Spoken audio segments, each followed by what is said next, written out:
Yes, just a quick one. You know, the last time I came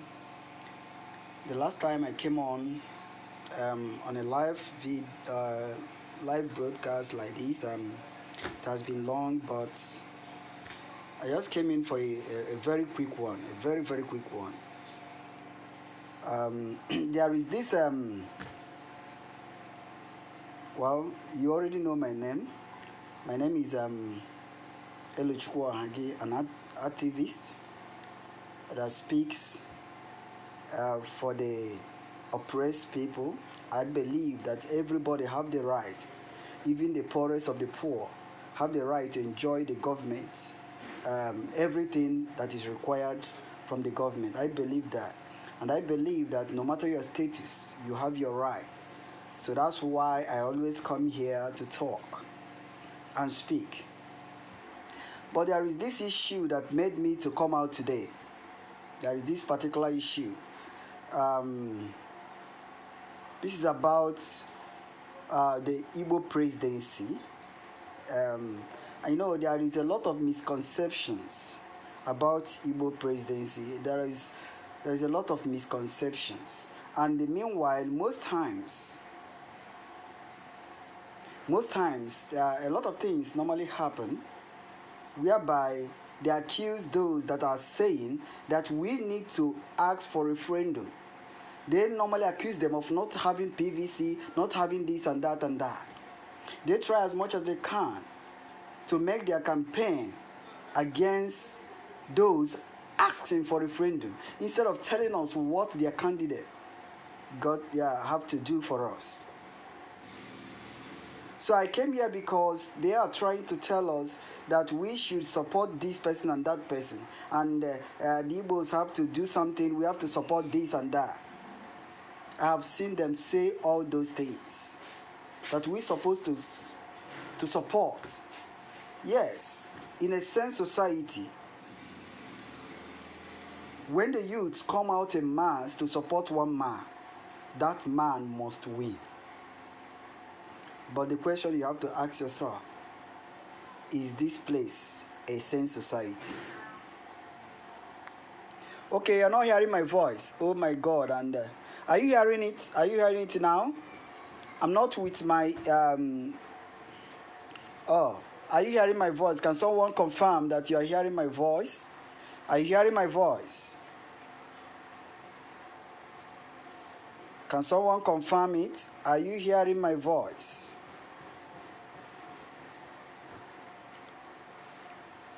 Hello? Can someone confirm whether you're hearing my voice now? Are you hearing my voice now? Okay. Someone said yes. Okay, that's good. I was talking about I'm talking about the misconceptions about Igbo presidency. There is a lot of misconceptions, a lot of accusations, and I believe everybody listening to me right now truly understand exactly where I belong.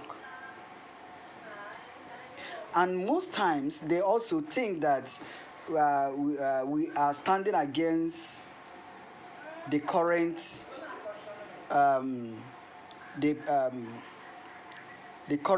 Igbo president issues, and we are not against it. I don't think I'm against it. But what I'm against is repeating same mistake all the time. Someone told me today that we have to set a trap for them. We have to set a trap for them. If they refuse to give you Igbo presidency, then we know that they don't love us. For how many times are you going to understand that this country don't love you? How many times are you going to continue to set trap for them? For how long? We have set a lot of trap. We have done a lot of things. They have shown us that they don't love us. I believe that if the Igbo man is playing his politics very well, if we really understand what it means to play politics, we should have requested that Nigeria do the same thing they did to the Yorubas, whereas they gave them an opportunity for them to present a candidate from the two major parties. And after the election, one thing is for sure, that Yoruba man will emerge, whether you like it or not. The question is it going to be a Yoruba B or Yoruba A? That is what we should be asking for. That is what an Igbo man should be asking for, and not deluding yourself that APC will bring out this person will. The major candidate the Igbos supposed to present. We then march down to Labour Party or thereabout, and he thinks that he will win. Who does that? Listen, we continue to make it very clear to all of us. We are going to make it clear to all of us that one thing is for sure, that unless Britain supports P2B, and not just supporting him, go to the north to get major big heads in the north to root for P2B, to tell them what to do. Because one thing you have to understand is that just like the Igbo man, we individually decide who to vote for in every given election. The Hausa, the Fulani, all those people in the north, they don't do that. They always wait for their elders to tell them who to vote for.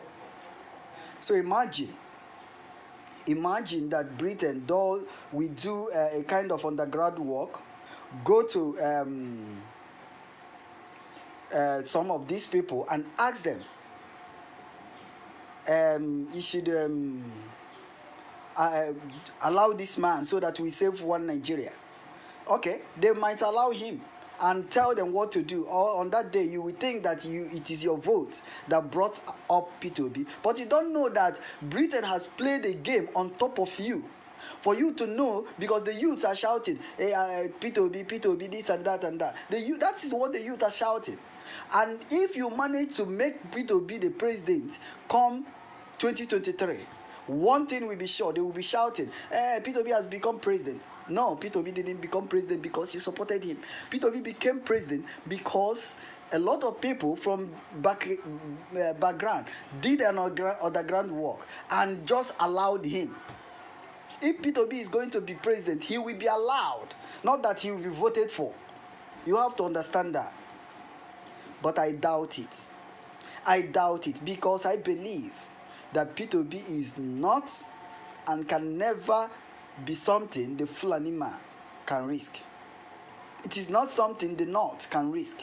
If Nigeria is a genuine environment, if Nigeria is a serene environment where we look at the qualities people have, P2B would have been a wonderful man to be there. So that's why I cannot be a party to support any waste of time. I call it waste of time. And whether you like it or not, when the time comes, you understand that whatever you're doing right now is a waste of time. A pure waste of time. I don't know whether we are looking back to history. I don't know.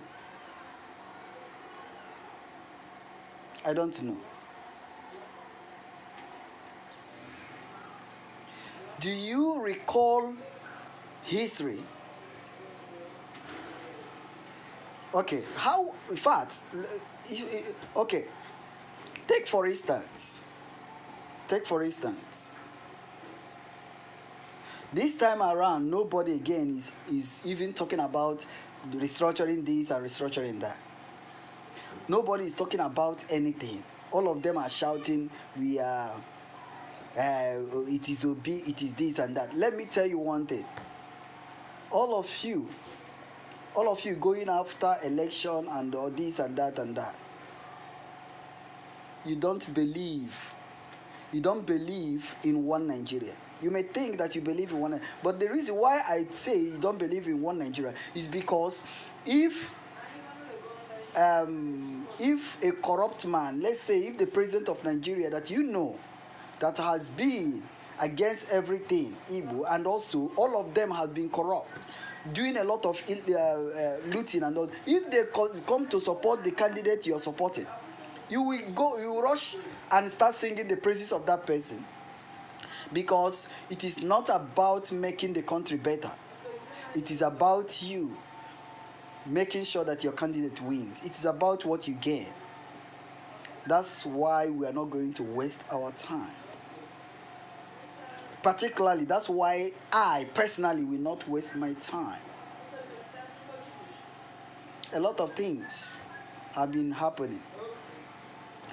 Go back to the memory lane.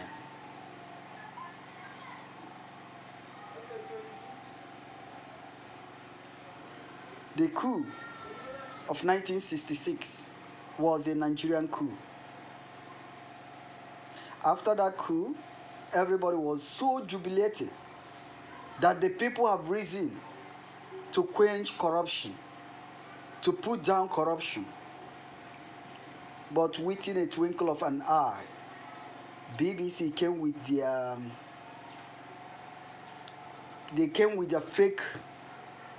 fake stories, telling them that it is Igbos that are planning this and that. And how did it end? It ended in a sad note. It ended with your brothers in the military being killed like rats in many different barracks in the north. More than 300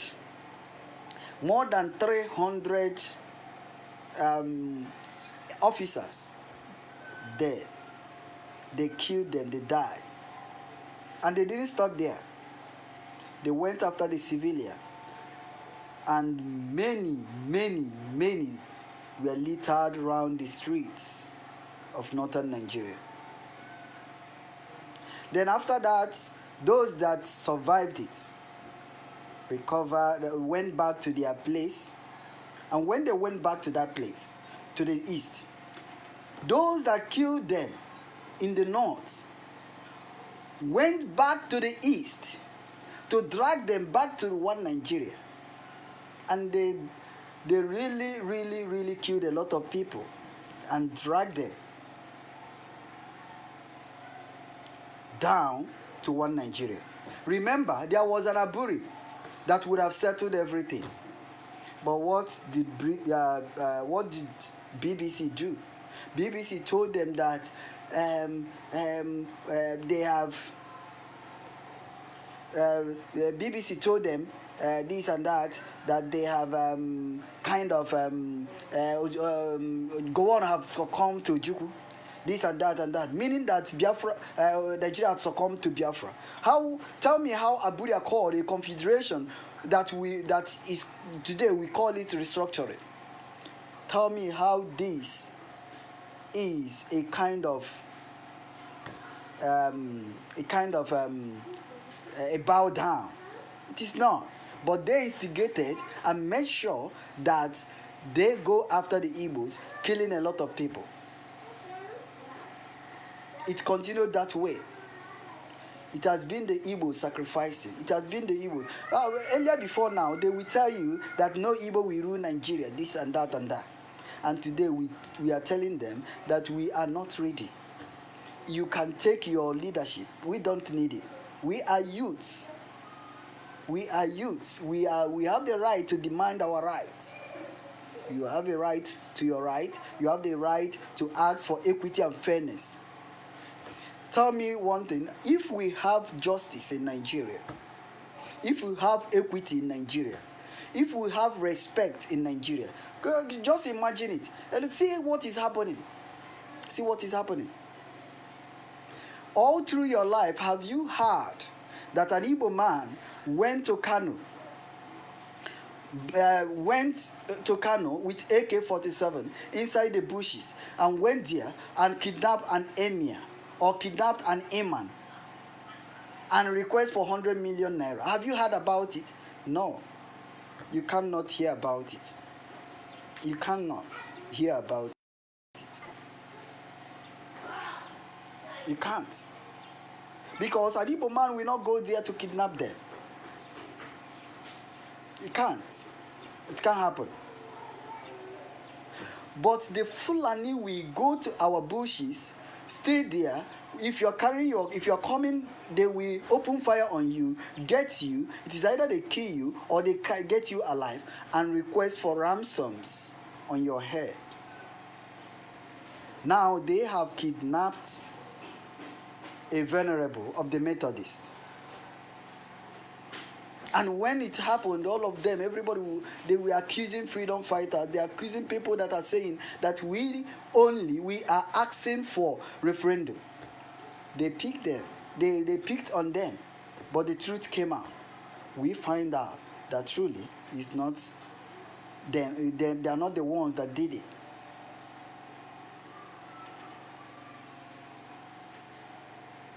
So, I don't think the Igbo man needs to beg Nigeria to give them the presidency. I don't think so. I don't think so.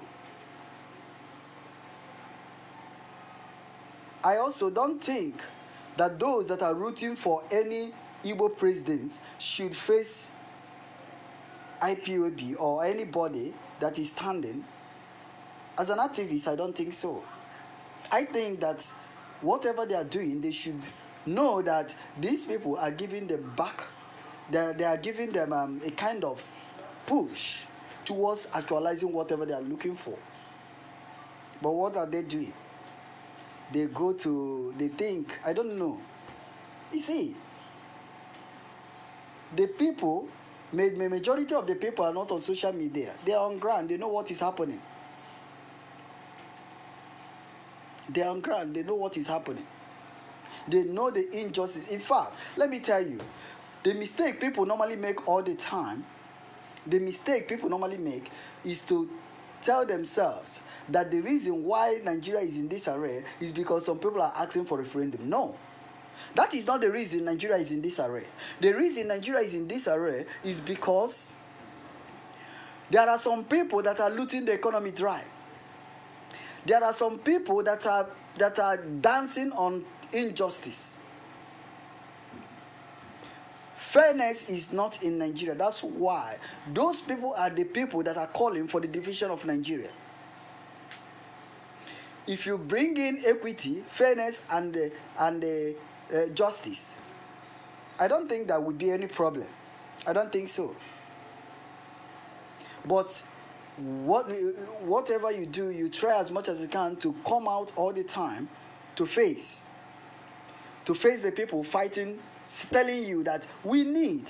You know, whenever we use the word fighting is not carrying guns and these things. No. When we talk about this thing, when we say fight, we are talking about people asking, please give us a referendum. Give us a referendum. Let us decide. Referendum is equal to peace, because when people come together to decide, to say, no, this is what I want, this is what I want, okay, we agree or we disagree. If the majority says, oh sorry.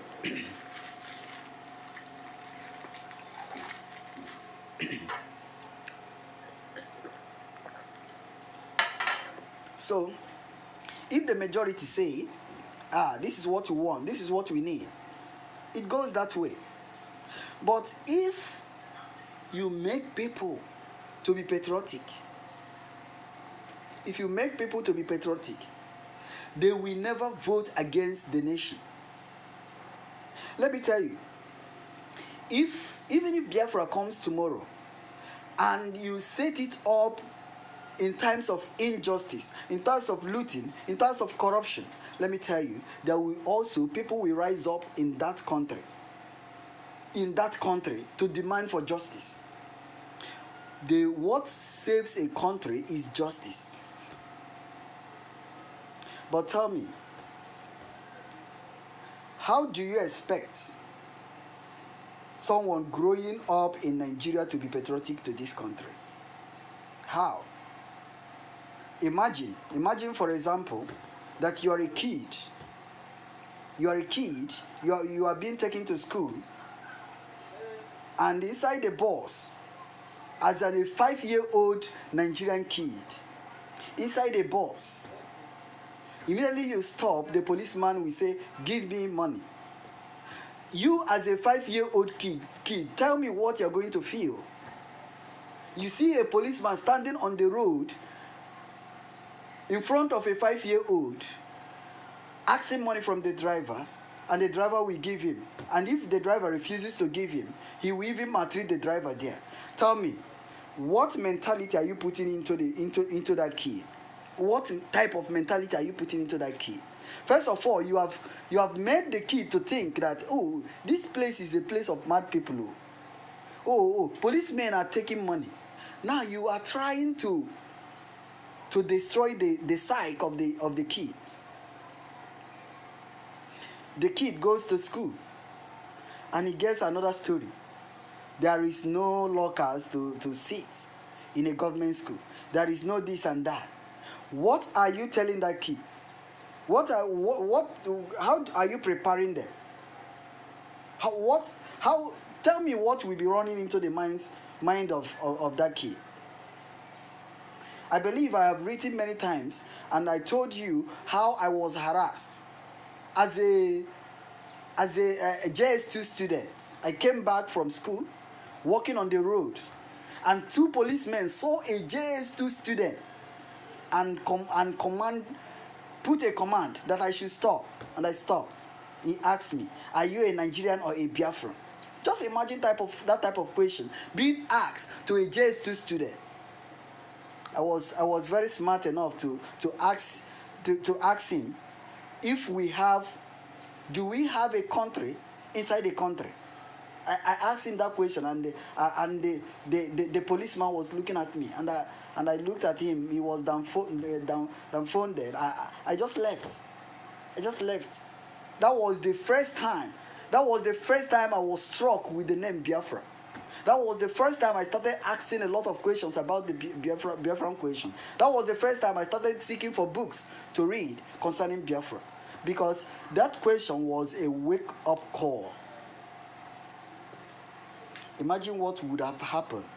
Imagine if they had drank a lot. Imagine what they would have done to me as a kid. But that particular question ignited the zeal to know. And believe me, if you study the Nigerian history, you will never believe in Nigeria. That's why they took away history from you. But they didn't take it all out from us. They didn't take it all out. Go to schools, they don't study history. Because they don't want you to think outside the box. They want you to believe in whatever they are telling you. They want you to not be able to know. Even by the time you start thinking, maybe you have reached at the age of 65, and the world, you have become weak, your bones have become weak. You cannot even wear a boot. You cannot even go to the forest to defend yourself. You cannot do anything, because already you are now an old person. That's what they are doing. A secondary school, okay, tell me one thing. Look at all our secondary school students. What do they do on social media? They come there to post pictures. They come there to celebrate birthdays. That's the only thing they do. Do they ask questions? Do they talk about history? Do they talk about the news? Do they talk about anything? Nothing. They don't talk about any shit. What they do is to make sure they continue. What they do is to make sure that they continue to post pictures. Everything picture. Nothing strikes them. By the time they must have moved through secondary school, after all, they are not even moving through government school. Now it's private school everywhere. So their parents were able to maybe try as much as they can to make sure that they push them, pay their school fees, even if it is 20,000. Even some schools are collecting, private schools are collecting 1 million. They are collecting 1 million, all these, they are paying. Because the government have decided to fail the people. Now, when you push them and push them and push them, then they will take it's just like I received a call. I don't know, but okay. Another thing is that so the youths. Okay, so now they take jam. The government brings jam. You see, even this jam. Okay, so sorry for the interruption. So even the jump of 18 they are taking. Imagine how many Nigerians, how many youths taking jump every year. Imagine. Hello? Hello? I'm live. I'm live from Mecha. Okay. Okay, so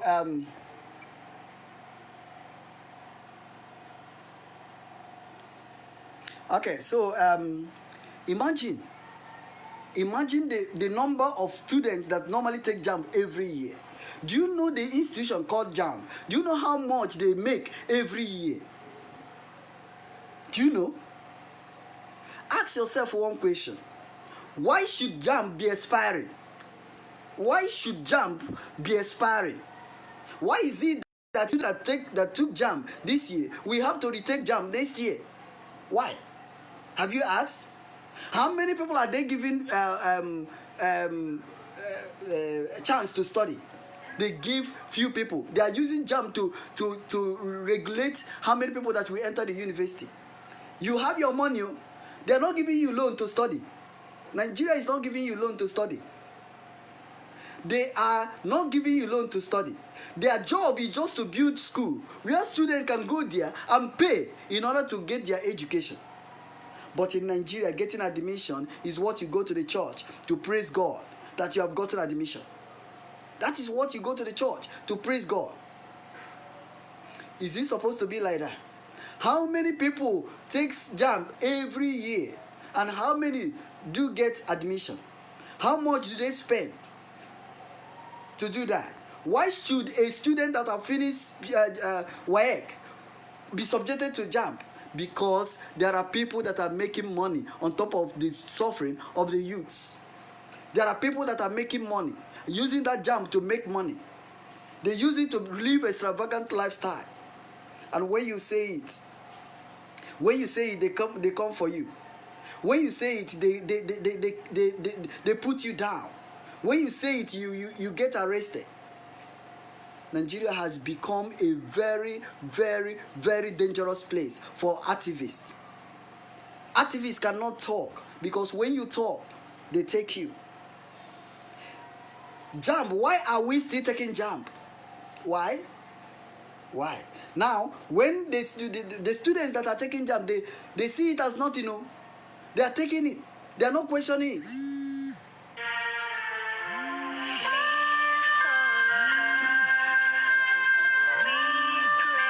They are not questioning it. Somebody is calling me.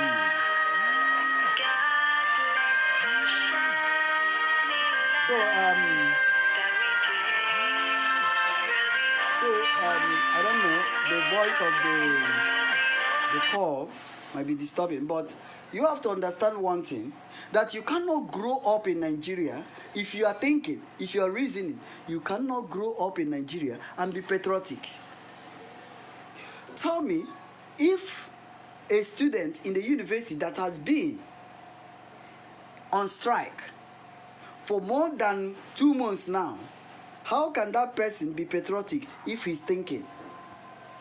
If that particular person is not on Facebook to watch, to post pictures, if the person is listening to news and hears that so one person stole 80 billion and he is in school because those in charge of his school are asking for some amount of money. So tell me how such a person will be patriotic. Let me tell you, we have to face it. Those asking for referendum are not the problem. The problem are the looters. The problem are the looters. They are the ones They are the problem. They go to the government to steal. They go to the government to loot. Okay. For instance, okay, go. Do you even have a good road? Do you? Ordinary good road. Do you even have electricity? I'm sweating here. Do you have electricity? What do you have that will make you to be patriotic? You have prayer houses. I'm not against prayers. I do pray. But tell me what we prepare you to be patriotic. Many countries, even Ghana here, have already gone across electricity. Electricity is no more their problem. They have pipe-borne water. Do you have railway very close to you? If you have, is it working? Ask yourself that question.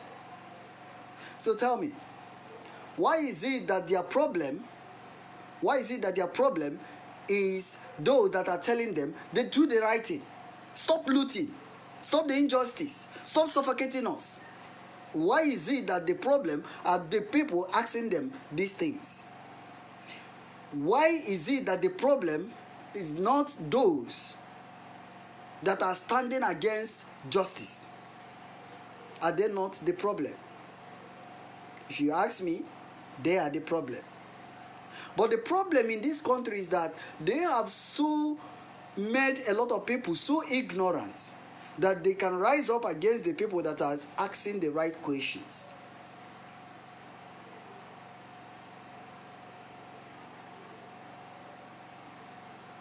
You see,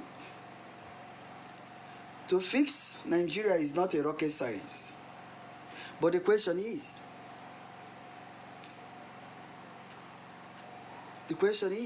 do they really want it to be fixed? No, they don't. They don't. Because every group, every region, every people, every tribe in Nigeria, they have their own different way of reasoning. These people have what they want. There are people that are interested in acquiring other people's lands. There are people that are interested in making sure that everybody live a good life. So I don't know. If you bring up all these people together, how can they progress? No, they can't. They can't. They really can't. So I want to put it here. I want to say it, make it categorically clear that the call for Igbo presidency is not just a third dream. It is a waste of time. It is a waste of time. I'm not against anybody shouting Igbo presidency or this or that or that. In a same country, do you need to shout P2B before you win? No, you don't need it. In a same country, even without party, P2B will win election as just ordinary person. And people will go to his house and drag him out and tell him, go there and lead us. That's in a same country. So when you are shouting this and that and coming to people's wall to insult them, ask yourself one question. Who are you going to blame tomorrow when the reality comes out facing you? Who are you going to blame? Those that told you that it will be so? Or is it yourself? We have to understand. We have to understand that we don't need to beg people to show us the sense of belonging. We have to tell them that it is either you show us the sense of belonging or you excuse us. That is the right thing to do. Let them do to the Igbo man what they did to the north in 2015, where we have Buhari and Atiku contesting from the north. Let them also do the same thing they did to the Yoruba in 1999, where they brought out Obasanjo and another I can't recall the name, but I know they brought two Yoruba people, Obasanjo and the other person, Olufalaye or what, something like that. They brought two of them and they contested and won. So why are they not doing it today? Because they don't regard you. You are just forcing yourself. They don't regard you. I pity the youths that are dancing around. I pity the youths. I pity the youths that will continue to waste their time. You don't have much time again to stay in this world. 8 years after 2023, count 8 years again. You dance again for another person. Count another 8 years. Count another 8 years. How old will you be after 8 years? How old? You're already going. Remember, the lifespan in Nigeria is very short. It is very, very short. That's why we must seek for what is right. We are growing old and weak. We need to experience what it means to stay in our house without buying mosquito coil and a lot of all this. We want to have a good environment that will not be breeding mosquitoes. That's what we want. We want to trek on a road, on a pathway that we can take pictures and be proud of them. We want a road that will stop killing our people. A road that we have no bombs on it. It is nothing much in building roads. There is nothing much in it. We want to have a kind of a place we are going to look at, go to the bathroom, on our shower, and there will be water. And we're proud to pay for the water. That is what we are asking for. I want to walk into the local government, do an affidavit, and the 50 naira will be collected from me for the stamp and not 1,000 naira. That is what we are asking for. I want to be able to go to school, pass my exam without sorting the lecturers. That's what we are asking for. I want to walk into the school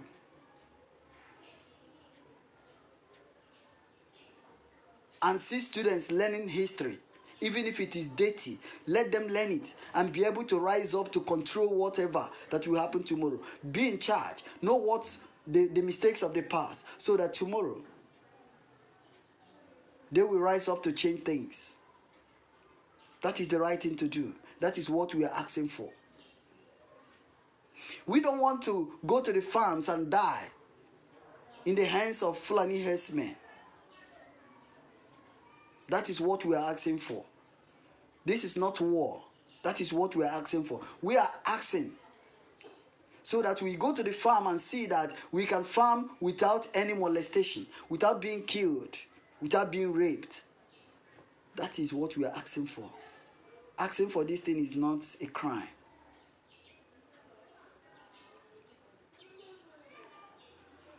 We are not asking for war. No, we are not.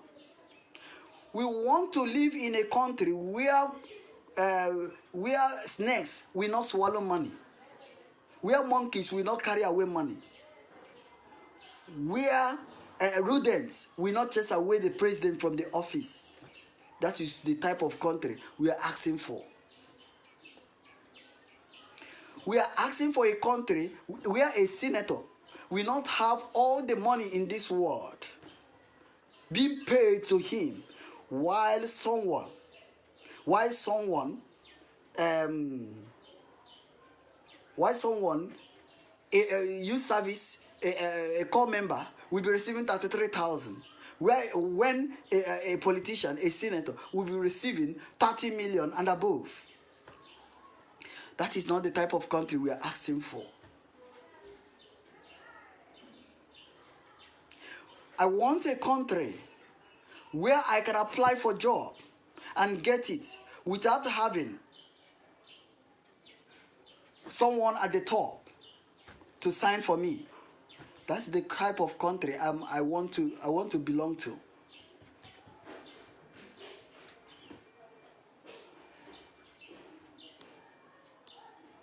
That's the type of country I want to belong to. Tell me, how is all this thing a problem? Are you trying to tell me that we cannot get it right? If we cannot get it right, is it not better? Is it not good for us to organize a referendum and decide if we truly, truly want to be here? I think I'm going to end it here. I'm going to end it here. So, but today's broadcast, I think I only aired it on my Facebook page. Next time, I'm going to also air it on my Jovia platform on YouTube, and also I will also hang it on my Twitter page. So, but you can also go to the YouTube and also follow it. And believe you me, forget all those things they are trying to tell you. Tell you, we should always try as much as they can to try to educate our people, tell them what they need to know. And by so doing, we are saving lives. We are saving lives. If not, they will weaponize the people against others, and the people will kill themselves. And those that will remain, they will also take charge of those people and also make them slaves. So that's the reason why we must try as much as they can to always and always educate our people. So thank you so much. Thank you so much for today. Thank you so much those that that followed up, that listened.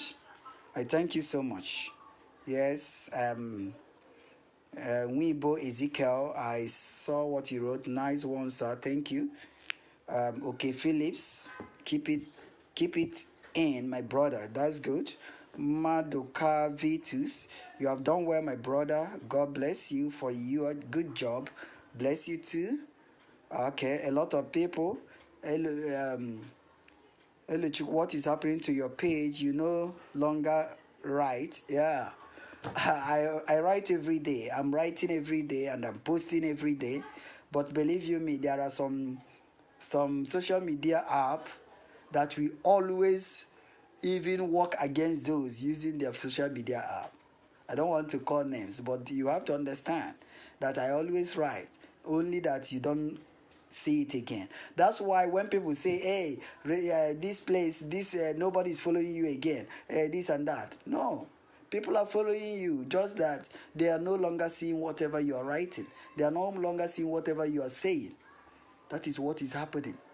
So I write all the time, and you're not seeing it because they took it away from you. So thank you, and thank you.